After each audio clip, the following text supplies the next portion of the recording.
Salut à tous et bienvenue sur 50 nuances de d'EDC. Aujourd'hui, on se retrouve pour montrer un petit peu nos EDC, les différences entre les EDC urbains et les EDC de randonneurs. David, présente-toi. Monsieur, qu'est-ce que tu fais sur ma chaîne? Salut à tous, je suis le nouveau visage de Chloé. Et aujourd'hui, on va parler un petit peu d'essais randonneurs, parce que je suis passionné de randonnée. J'ai marché 15 000 km de trek en autonomie ces dernières années. Et aujourd'hui, du coup, je suis formateur en randonnée, fort de cette expérience. Et aujourd'hui, on va parler un petit peu de tout ça ensemble. Top. Eh ben, je t'invite à commencer. Qu'est-ce que t'as, toi, dans tes poches? Et on va voir après ce que j'ai dans les miennes. Montre-nous tout ça. Super. Alors pour commencer, évidemment, dans ma poche, j'ai un couteau. Et je comptais vous présenter deux couteaux aujourd'hui, parce qu'il y a celui que j'ai toujours sur moi, qui est mon Buck. On peut se dire, pour un couteau de randonneur, c'est trop gros. Ah, c'est pas faux. Mais en fait, il a d'autres avantages, ce couteau. Déjà, quand je pars en randonnée, l'objectif, c'est de porter le moins de poids possible. Donc, j'utilise des outils multifonctionnels. Et typiquement, mon couteau, c'est aussi ma fourchette, c'est aussi ma cuillère. Ce qui fait que c'est un peu honteux, mais je ne l'aiguise pas. Comme ça, je peux le prendre en bouche et manger toute ma nourriture avec. La couleur super flashy qui est importante pour moi, il est orange flashy, donc comme ça je n'oublie pas dans la nature et je me blesse pas quand il traîne par terre. Bon, il n'est pas fait pour traîner par terre, il est soit utilisé soit dans la poche, mais on ne sait jamais quand même. Avec la fatigue qui s'accumule, avec les mois de randonnée, on ne sait jamais une petite connerie qui peut arriver, quoi. Donc il est super flashy, ce qui fait que je le paume jamais. Il est gros et ça en fait, beaucoup de randonneurs me disent mais c'est pas bon pour le poids. Non, mais psychologiquement, moi ça me fait du bien. Parce que quand on commence à s'exposer à certains risques, notamment des meutes de chiens errants, etc., ou des ours, et je suis toujours très content d'avoir mon couteau sous la main, même si on ne part pas jusqu'au combat, c'est psychologique, moi ça me rassure. Et puis en plus c'est un petit côté sentimental, parce que mon Buck c'est un cadeau qu'on m'a fait, tant qu'il y a une valeur sentimentale forte. Ça c'est le couteau que j'ai toujours sur moi quand je pars en randonnée, en autonomie. Et quand je pars en randonnée à la journée ou au week-end, que c'est pas très long, je prends aussi mon Opinel numéro 7, qui a aussi une forte valeur sentimentale parce que c'est mon premier couteau que mon père m'a offert quand j'avais 7 ans. On est sur un Opinel numéro 7, il avait meulé la pointe à l'époque pour pas que je me crève les yeux. Un papa bienveillant. Et par contre, lui, il a affûté sévèrement, ce qui fait que je peux tranquillement et bien couper mes tranches de saucisson et de fromage quand arrive le moment de manger. Donc c'est mon petit Opinel numéro 7. Ça marche. Et toi alors Chloé? Alors, de mon côté, j'essaie de privilégier certains critères. Donc, ceux qui me suivent ont l'habitude de les entendre. Le premier, ça va être généralement la légèreté et la compacité. J'aime pas, contrairement à toi, trimballer des couteaux un peu lourds. Je considère pas du tout ça comme un moyen de défense. Et toi qui vois ma carrure, je pense que tu comprends pourquoi. Et aussi parce que je suis pas entraînée, d'un point de vue légal, c'est pas top, etc. Donc pour moi, c'est vraiment un outil. Donc je privilégie la légèreté. J'aime aussi beaucoup quand il y a un clip ceinture, une ouverture une main, un bon système de blocage, etc. C'est vraiment quelque chose que, avec les années, j'ai appris à identifier ce que j'aimais et c'est des choses comme ça que j'aime. Donc vous le connaissez, le Benchmade Bug Out qui est un de mes préférés. Super léger, un bon système de blocage, on est sur un Axis Lock qu'on connaît chez Benchmade. Un clip qui est réversible. Cet aspect réversible, c'est aussi hyper important pour moi qui suis gauchère. Donc voilà, quelque chose de très pratique. J'ai pas besoin d'un si bon acier en EDC, ça sert à rien de faire les geeks là-dessus, même si voilà, j'aime bien, mais comme toi un peu la taille, c'est purement psychologique. Dans le même genre, donc le Benchmade, on est aux alentours des 120 €, donc c'est vrai qu'on peut avoir peur de se le faire confisquer, c'est quand même un couteau qui vaut un peu de sous. Dans le même genre, toujours léger, ouverture une main et ambidextre, j'ai le Unboxer de chez TB Outdoor, donc il y a une revue aussi dessus pour ceux que ça intéresse. Celui-là, ce que je regrette un petit peu, c'est qu'il n'a pas de système de blocage. Sinon, il est très léger, le tranchant est redoutable, il est à affiler, il est très facile. Donc c'est quelque chose de vraiment génial. On a un thumb stud ici, on a le clip qui est réversible sans avoir besoin de vis. Donc on est sur quelque chose d'hyper pratique et d'hyper agréable en main. Niveau taille, pour moi, vous voyez, c'est vraiment parfait. Troisième et dernier couteau que j'aime bien, toujours en descendant en termes de prix, et bah finalement ça va être un Opinel. Moi c'est un numéro 6. D'un point de vue taille, c'est le plus pratique pour moi. Ce que j'aime bien avec cet Opinel, certes il n'a pas de clip, il s'ouvre pas d'une main, mais c'est la simplicité incarnée. Il est léger, il est fiable, on a un tranchant. C'est dur de trouver mieux qu'un Opinel en fait, d'un point de vue tranchant. En plus, vous connaissez mon amour pour le bleu et c'est un couteau qui est pas du tout agressif et qui vaut pas cher. Donc si je suis en ville, j'ai pas peur qu'on me le confisque parce que c'est pas agressif. Il n'empêche qu'un couteau, c'est normalement illégal au port, surtout en ville. Donc si jamais on me le confisque, bon bah on confisque pas, mon Benchmade à 120 balles. On est sur un Opinel, en plus numéro 6, il passe partout dans toutes les poches, c'est léger, je peux le prêter, et cetera. Donc pour moi, l'Opinel, c'est un indispensable. Et ouais, on partage cet amour pour l'Opinel. Exactement, des Après, bons couteaux français. c'est ça. Après ce qui coupe, on passe à ce qui éclaire. Ouais. En rando, c'est super important. À nouveau, je suis en autonomie. Et en fait, pour la randonnée estivale, c'est très bien de se lever tôt parce que non seulement on évite les grosses chaleurs, et ensuite on évite les orages, qui est super pas agréable à vivre une fois en rando. Donc j'ai besoin d'une frontale quand je pars et j'ai besoin d'avoir les mains libres pour utiliser mes bâtons. Donc c'est nécessairement une frontale que je vais utiliser. Alors ça, c'est une Géonaute, c'est une ancienne marque commercialisée par Decathlon mais qui vient de changer assez récemment. Euh, les critères de choix pour moi qui est important, c'est qu'il y ait une batterie rechargeable derrière. Ce qui fait que j'ai pas à transporter les piles de rechange. Quand tu pars marcher 6 mois, tu n'as pas que ça à faire de porter des piles. Dans les refuges, on n'a pas toujours au ravitaillement accès à ce genre de matos. Donc j'ai ma batterie et on reparle un tout petit peu plus tard de la façon de la recharger parce que j'ai toujours mon powerbank et mon panneau solaire pas loin. Alors moi, pareil, je vais vous montrer encore 3 objets puisque j'ai jamais le même EDC, mais j'ai mes petits chouchous parmi tous ceux que j'ai. Niveau critères, là encore, je privilégie la compacité. Je suis plutôt team compacité que team légèreté parce qu'en EDC, je suis pas à 15-20 grammes près. Donc l'important pour moi, c'est que ça passe dans mes poches et pas que ce soit léger. Donc à l'inverse de toi, je prendrais pas une frontale parce que dans les poches, je trouve pas ça pratique. Et puis en EDC, pour moi, c'est pas l'idéal. Par contre, j'aime bien avoir les mains libres. Donc c'est vrai qu'une lampe avec un clip et clé éclair devant, je trouve ça vraiment pas mal à fixer, par exemple dans les passants du pantalon ou au niveau du col. C'est quelque chose de super sympa. Donc j'aime aussi beaucoup comme toi qu'elle soit rechargeable ou alors que ce soit des piles facilement trouvables, genre AA ou triple A. Les piles genre CR123A à changer, je trouve que c'est complètement une connerie de faire ça, moi j'aime pas. Donc ma petite chouchoute, c'est la Olight H1R Nova. Pareil, il y a une revue sur la chaîne. Elle est pas mal puissante, donc c'est vrai qu'en EDC, je m'en sers finalement de moins en moins parce que je suis en train de rationaliser mes besoins et on va jusqu'à 600 lumens. 600 lumens en EDC, très honnêtement, j'en ai pas du tout besoin. Ensuite, pareil, on va descendre niveau prix. La H1R Nova, je crois que de mémoire, on est dans une soixantaine d'euros. Là, j'ai la Nikkor, c'est le modèle Thumb, qui est vraiment pas mal parce que on a cette tête orientable. Donc on peut éclairer devant façon lampe torche ou éclairer en coudé pareil en la clippant par exemple au t-shirt comme la H1R Nova, donc c'est hyper pratique. Donc on a ici une lumière blanche et ce que j'aime aussi beaucoup c'est qu'on a ici, alors ça se voit très mal avec la lumière, mais on a ici une lumière rouge, donc c'est vraiment pas mal à clipper derrière soi. Je rentre chez moi souvent la nuit, donc c'est vrai qu'à clipper derrière soi pour se faire voir des voitures, c'est franchement une bonne chose. Troisième et dernière lampe, pareil, vous la connaissez, il y a eu une revue sur la chaîne, c'est la Rovivon Aurora A5. Donc il y a eu des nouveaux modèles. Moi je suis restée sur la A5 parce que je l'avais, donc très bien. Celle-ci, je la porte comme vous le voyez autour du cou, même si elle a un clip, je trouve pas le clip extrêmement fiable parce qu'il a tendance à partir un petit peu du corps de la lampe. Donc ici, on est sur une lampe assez polyvalente qui va vite être puissante. Elle est rechargeable en micro USB comme la Nikkor, alors que la Olight, on est sur un port propriétaire. Donc ça, pareil, j'essaye de plus en plus de les enlever de mon EDC parce que c'est pas le plus pratique. Donc on a une lampe principale qui va éclairer façon torche ici sur le devant. Et on a cette lampe secondaire qui va venir aussi faire un petit signalement. Donc c'est pas vraiment pour éclairer autour de soi, mais pareil, pour être vu, c'est quelque chose de plutôt pas mal. Sachant que en plus, on a cette lumière bleue.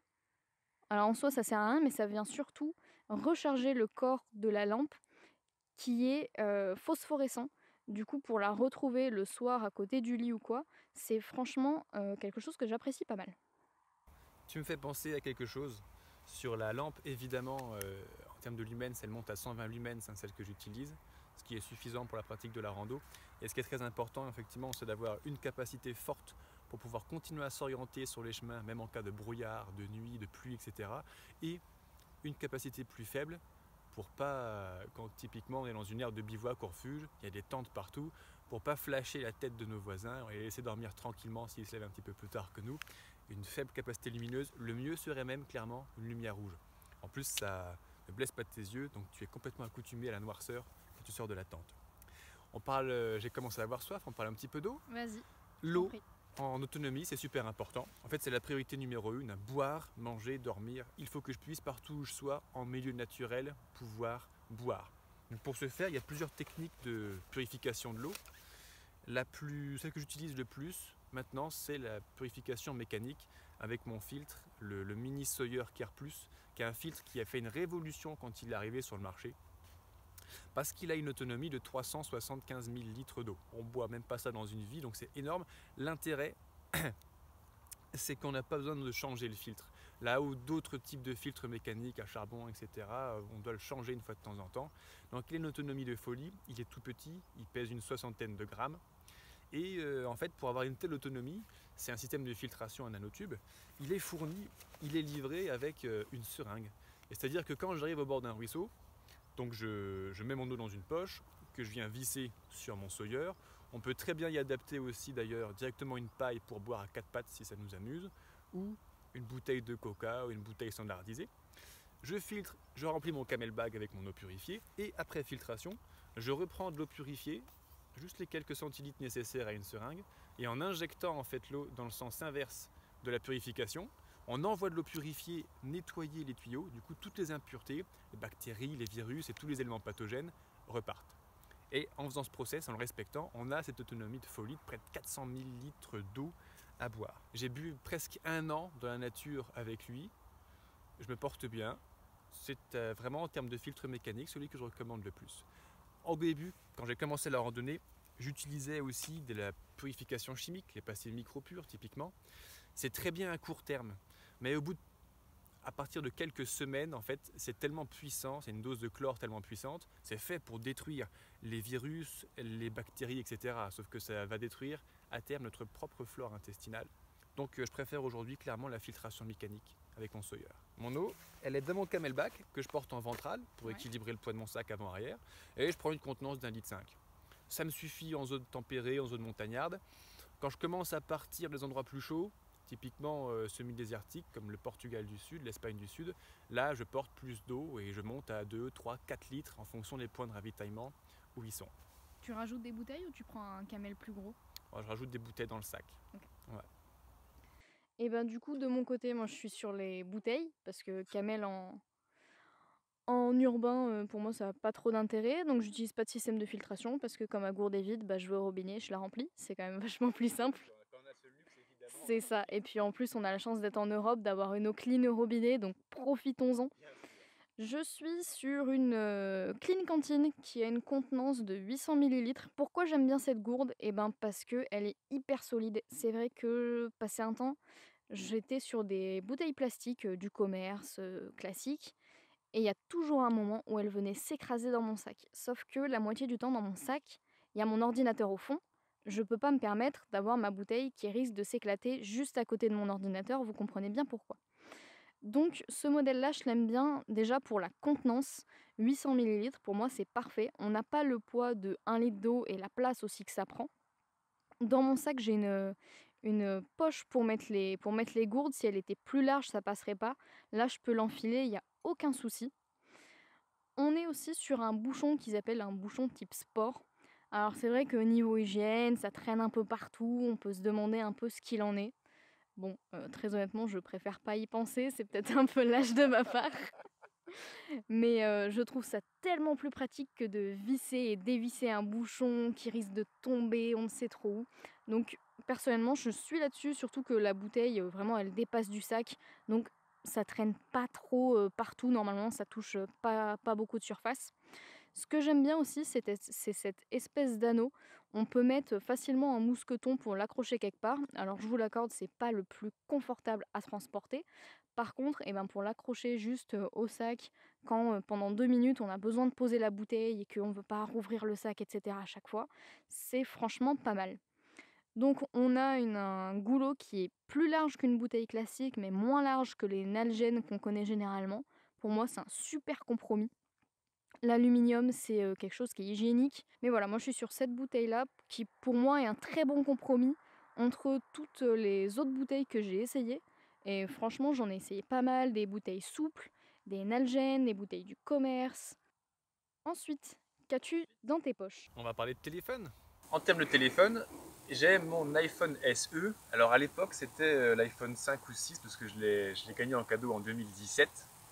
Et en fait, à l'époque, j'ai commencé à partir en trek et je voulais avoir un outil multifonctionnel, toujours, pour pouvoir y prendre mes photos vidéo et avoir la connexion Internet et utiliser la cartographie, etc. Le tout en un seul outil. Alors les téléphones, déjà à l'époque, il y avait une certaine inflation de la taille des iPhones, des smartphones de manière générale. Le SE, il est tout petit, il pèse 112 grammes avec sa coque. Donc non seulement il est petit, mais en plus il est léger. Et ça, à nouveau, c'est un élément très important quand on part en autonomie. Parce qu'en randonnée, on assume, et que j'entends par là, en fait, on porte. Quoi. Quand tu veux du matos, il faut le porter toute la journée et ça pèse très lourd au final. Alors, je lui ai mis une coque Survivor plastifiée autour, parce qu'à l'époque, ils n'étaient absolument pas résistants à l'eau, même pas à l'humidité d'ailleurs, les smartphones. Donc j'ai pu me prendre des dizaines d'orages, de la pluie. Il a vécu en atmosphère particulièrement humide sans aucun problème. Il a 3 ans, bientôt 4 ans même maintenant. Hein. Il continue à fonctionner parfaitement. Et à l'intérieur, ce que j'utilise, alors comme tout le monde, appareil photo, vidéo, etc., mais ça je ne rentre pas dans le détail, en termes d'appli, ma cartographie, je la fais avec mon smartphone et concrètement, j'utilise l'application Iphigénie. C'est l'application d'IGN, hein, l'Institut géographique national en France, qui a fait en fait une carte au 1,12 500 millième, même peut-être plus de mémoire, de la France entière, ce qui fait que pour toute ma navigation, même en randonnée, je trouve tous mes petits chemins sans aucun problème. L'application Iphigénie, maintenant, quand on zoome, elle est même doublée d'une vision satellitaire, aussi précise que Google Maps, pour comparaison. Ça, c'est quand je suis en France. Quand je pars traverser l'Europe en trek, j'utilise l'application ViewRanger. Et ViewRanger, en fait, c'est un hub, en gros, qui a passé des contrats avec tous les instituts géographiques nationaux, ce qui fait que du Portugal jusqu'à la Norvège, en fait, j'ai pu avoir tous les hygiènes nationaux, on va dire, en une seule appli, ce qui est quand même super pratique. Qui dit téléphone dit électricité. Et quand on n'a pas la prise d'électricité au quotidien, il faut se débrouiller autrement. Concrètement, pour l'autonomie, pour moi, l'électricité, c'est le soleil qui est en train de briller avec mon panneau solaire. C'est un petit Frendo, pareil, que j'ai acheté en 2017. Aujourd'hui, clairement, par rapport à ce qu'on trouve sur le marché, il est complètement ringard. Parce que les poids ont été divisés par deux et les capacités d'absorption photovoltaïque et de batterie ont aussi été multipliées au moins par deux. Mais à l'époque, c'était très bien. Je peux le déployer comme ça avec ces deux panneaux et je le mets sur mon sac en fait. Donc je fixe à mes bretelles soit sur le devant quand je marche face au soleil, soit plus classiquement derrière sur le sac à dos quand le soleil est derrière moi. Il a une batterie intégrée de 5000 mAh en conditions optimales de laboratoire ou dans le Sahara, je sais pas. Mais en Europe continentale tempérée, j'ai jamais réussi à atteindre les 5000 mAh parce que ça correspond exactement à 2 fois une batterie de 1500 mAh de mon iPhone. J'ai jamais pu le recharger complètement 2 fois. Mais bon, en cours de randonnée, on n'a jamais une exposition parfaite en termes d'angle. Il y a parfois un petit peu de couverture nuageuse. Le soleil n'est pas au zénith en permanence, donc on n'arrive pas à sa capacité maximale. Mais j'ai pu faire une recharge et demie quand il était neuf, ce qui correspond quand même à 3000-3500 mAh en termes de capacité. Il est robuste. Hein. Par contre, ça, il est robuste, il est rustique. Parce que vu que je le mets généralement sur l'arrière de mon sac, et que j'ai eu un peu tendance à l'oublier, à chaque fois que j'arrive à faire la pause au bivouac, je prends mon sac et je le pose contre le premier truc qui passe à ma vue, un arbre ou un caillou. C'est pour ça qu'il a d'énormes rayures partout sur la surface, donc à nouveau ses capacités d'absorption photovoltaïque, forcément elles sont énormes. Forcément elles ont été amoindries par les grosses rayures que j'ai mis dessus. Mais bon, à l'époque c'était rustique, aujourd'hui je ne sais pas si on pourrait retrouver un truc comme ça sur le marché. Et bien qu'il pèse lourd avec son kilo, 1 kilo c'est lourd, ça passe et ça m'a offert l'autonomie énergétique que je complète quand je pars dans les endroits où je sais qu'il y a moins de soleil avec mon power bank. Alors typiquement quand j'ai traversé l'Europe du Sud, donc de Gibraltar à Paris, en plein été, beaucoup de soleil, Lui seul m'a suffi, et une fois de temps en temps, je faisais un camping où je rechargeais les batteries du téléphone et sa batterie externe qui est rechargeable également sur le secteur pour être au plein. J'ai eu juste 10 jours de pluie d'affilée entre les monts du Forez et le Morvan, 10 jours sans soleil, ça veut dire 10 jours sans électricité, ça veut dire plus de panneaux solaires, puis au bout d'un moment, plus de batterie, puis au bout d'un moment, plus de téléphone, donc plus de navigation, plus de photos, plus de vidéos, on est dans le noir total. J'étais heureusement sur des chemins balisés en termes de gestion du risque, et donc j'avais qu'à suivre les balises pour arriver à Paris un jour. Je savais qu'il suffisait juste de marcher en suivant les petits trains. Quand je suis parti en Europe du Nord, par contre, ou en Écosse, ou quand je fais du trek intersaison, voire hivernal, je sais que j'aurai pas du soleil en permanence, donc je prends un power bank en plus. Celui-ci, c'est le modèle commercialisé, c'est un Géonaute aussi, la même marque que la petite compagne dont on parlait, un modèle commercialisé par Decathlon. Et lui aussi, il fait 5000 mAh et il a une rusticité solide. Il peut tomber par terre, il est amorti dans tous les sens, il est très rustique. Un petit peu lourd encore, mais à nouveau, il a bientôt 4 ans lui aussi. À l'époque, c'est ce qu'on faisait bien sur le marché. Voilà pour compléter le côté électricité. Donc moi, au niveau de mon téléphone, on est sur un Samsung Galaxy A5. C'est le modèle 2017, il y en a eu sur plusieurs années. Donc il a maintenant 3 ans. Il tient pour l'instant très bien le coup parce qu'on sait qu'avec l'obsolescence programmée, ça tient de moins en moins longtemps. Donc écoutez, je touche du bois pour que ça dure comme ça. C'est un téléphone qui a des bonnes performances et dont je suis très satisfaite, même s'il tient de moins en moins la batterie. Mais ça, c'est le problème de tous, je pense. Au niveau des accessoires que j'utilise, j'ai une protection tout simplement qui va venir et derrière et devant, parce que non seulement l'écran est fragile, mais maintenant sur la plupart des nouveaux Samsung, l'arrière est en verre. Du coup, tu protèges et le devant et le derrière. Donc le devant, très honnêtement, je pense que s'il fait une grosse chute, ça va pas l'empêcher de se casser.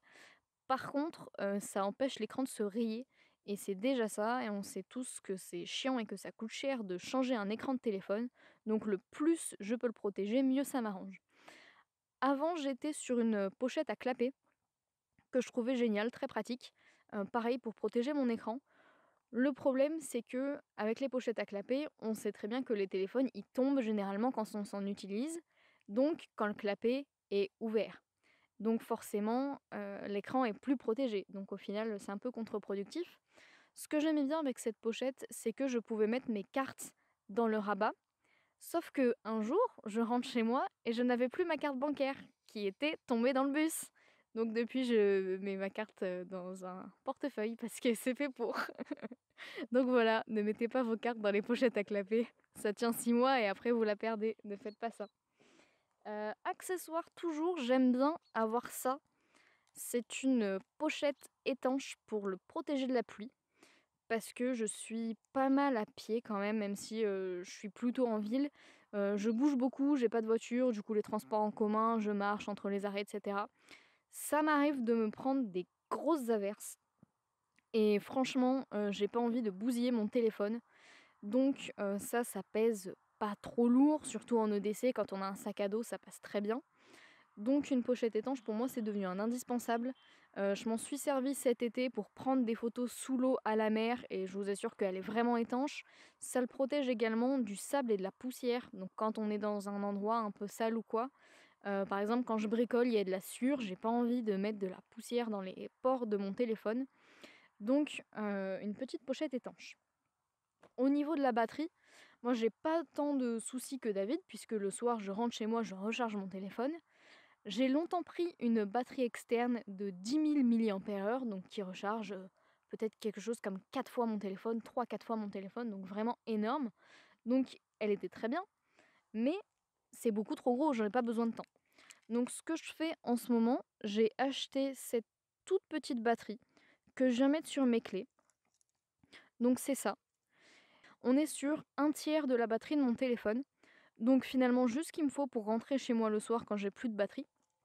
Donc je suis sûre d'avoir toujours mon téléphone chargé, même si c'est pas à 100%, peu importe. Et ce que j'aime beaucoup, c'est que les câbles sont intégrés. Donc ça m'évite d'avoir à me trimballer les câbles en plus, qui prennent de la place, c'est chiant, on sait jamais où ils sont, etc. Donc d'un côté, on a cette USB-C qui va sur mon téléphone.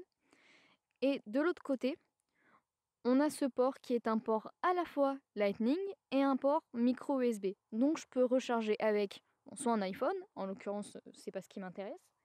Mais moi, ce qui m'intéresse, c'est ça. Je peux recharger avec mes lampes qui se rechargent en micro USB. Donc je peux recharger et un petit peu de mon téléphone et un petit peu des lampes. Donc pour moi, on est sur quelque chose d'assez polyvalent, de compact. Là encore, compacité au maximum, ça passe dans la poche. Donc pour moi, on est sur quelque chose de très pratique en EDC. Point négatif par contre, le port de chargement de la batterie, c'est un port propriétaire, il faut le support qui est spécifique à cette marque pour le charger. Quand j'arrive chez moi, tac, je la mets dans le port et en plus c'est un port magnétique, mes clés restent dessus. C'est hyper pratique en EDC. Après pour de la rando ou des plus grandes excursions, des voyages, etc., ça sera pas le top. Est-ce que on a fait le tour de ce qu'on avait chacun dans nos poches? Eh ben, je pense que pour aujourd'hui Au c'est bon, quotidien. mais peut-être qu'on va parler un peu plus tard ailleurs de matériel. C'est ça? On a des choses à dire? Ah ouais, Est-ce que on peut dire qu'on va inverser les rôles un petit peu ouais, et je qu'on crois, va s'échanger nos domaines? je crois qu'on va faire exactement Ouais, ça, Chloé. on va partir là-dessus. Je vous invite à aller voir sur la chaîne de David pour la prochaine vidéo. Donc moi, je vais déballer mon sac de rando. Et toi, David, tu vas nous reparler un petit peu de ce que tu as en EDC, un petit peu plus en profondeur. Donc, ça va être un jeu rigolo. J'ai hâte de faire ça. Donc, on va échanger les rôles. Je crois que David, tu avais un cadeau pour mes abonnés. Ah Parce oui, que tu viens pas les mains vides, t'es un mec poli. exactement. Dis-nous Quand tout. j'arrive quelque part, je prends toujours un petit cadeau, une bouteille du vin, mais vu là qu'on se rencontre sur YouTube, Ouais, il est 7h du matin, le vin. c'est pas le moment encore. J'offre une heure de formation gratuite à tout le monde pour apprendre à bien préparer sa randonnée. Typiquement, dedans, on va parler de comment choisir ses chaussures de rando, choisir son matériel de randonnée, la préparation physique également et l'organisation de sa journée de trek, toujours dans l'objectif de prendre son pied et surtout de ne pas se blesser. Ça se passe dans le lien qui sera en dessous dans la description de cette vidéo. Et pour aller plus loin, pour ceux que ça intéresse, vous retrouverez même toutes mes formations spécifiques sur la randonnée. Donc, en parlant de formation, moi, je suis en train de suivre sa formation sur la préparation physique. Donc, comment préparer son corps à l'effort. Et autant vous dire que j'en ai besoin. Commencez à la suivre, j'ai fait les premiers entraînements. Je peux vous dire que j'en ai chié. Mais c'est bien, c'est que ça marche. Donc, je ferai un retour plus tard sur une des prochaines vidéos. De temps en temps, je pense qu'à la fin de la vidéo, je dirai où j'en suis au niveau du programme. Donc, tout sera en description. La chaîne de David également. Est-ce que t'as un truc à rajouter, un petit mot de la fin? Eh bien, merci de l'accueil et puis à bientôt. Avec plaisir. Salut tout le monde. Salut, à la prochaine.